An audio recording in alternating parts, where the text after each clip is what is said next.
एकूणच तरुणाई सोशल मीडियाच्या इतकी आहारी गेली आहे की त्यांना आपल्या जीवाची पर्वाही राहिलेली नाहीये।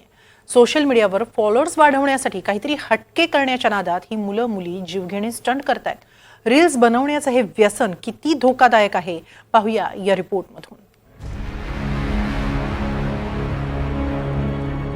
जीव गेला तरी बेहत्तर, पण सोशल मीडियावर लाईक्स आणि कमेंट्सचा पाऊस पडला पाहिजे।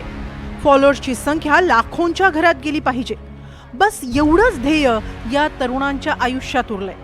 आजची तरुणाई सोशल मीडियाच्या किती आहारी गेलीये हे पाहायचं असेल तर हा व्हिडिओ पहा। रीलसाठी या दोघांनी आपला जीव टांगणीला लावलाय। पुणे बंगळुरू महामार्गावरील पडक्या इमारतीवर तरुण तरुणीनं स्टंटबाजी केली आहे। मुलाचा हात पकडून तरुणी हवेत तरंगताना दिसतेय। या स्टंटमध्ये कोणत्याही सेफ्टी टूल्सचा वापर केलेला नाही। बरं, हा सर्व जीवघेणा प्रकार कशासाठी?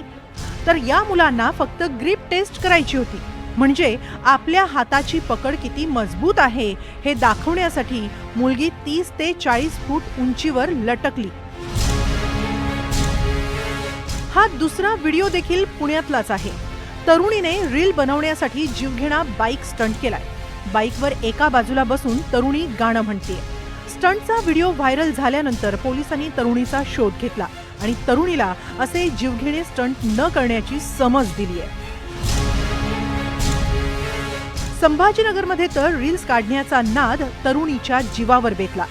रील्स काढण्याच्या नादात कार डोंगरावरून खोल दरीत कोसळली।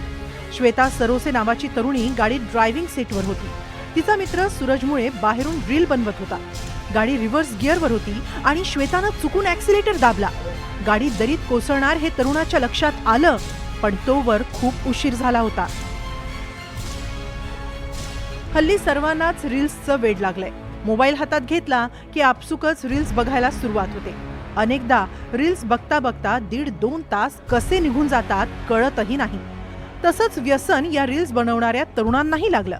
इंस्टाग्राम, फेसबुकवरून लाखो लोकांपर्यंत पोहोचण्याचा मोह त्यांच्या जीवावर बेततोय। मात्र अशा घटनांना आवर घालण्यासाठी पोलिसांनीही कठोर पाऊल उचलणं गरजेचं आहे। Bureau report, NDTV Marathi.